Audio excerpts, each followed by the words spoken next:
ഒരു പവൻ സ്വർണം 1,00,000 രൂപയ്ക്ക് ഞാൻ വാങ്ങിയാൽ ഒരു അത്യാവശ്യ കാര്യത്തിന് അതേ സ്വർണം ഞാൻ വിൽക്കാൻ ചെന്നാൽ എനിക്ക് എത്ര രൂപ വരെ നഷ്ടമുണ്ടാകും? 1,00,000 രൂപയുടെ സ്വർണം നമ്മൾ ജുവലറിയിൽ നിന്ന് നമ്മൾ പർച്ചേസ് ചെയ്ത് കഴിയുമ്പോൾ നമുക്ക് കാണാൻ സാധിക്കുന്നത് അതിന്റെ പ്രൈസ് നമ്മൾ നോക്കുക.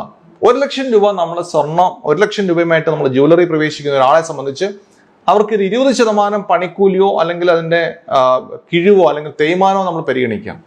രണ്ടാമത് അതിന്റെ GST ഒരു 3.25% പരിഗണിക്കാം.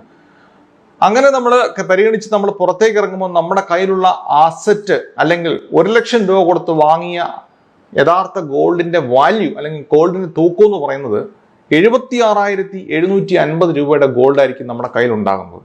76,750. ആ 76,750 ആയിരിക്കും നമ്മുടെ ഇൻവെസ്റ്റ്മെന്റ് വാല്യൂ എന്ന് പറയുന്നത്.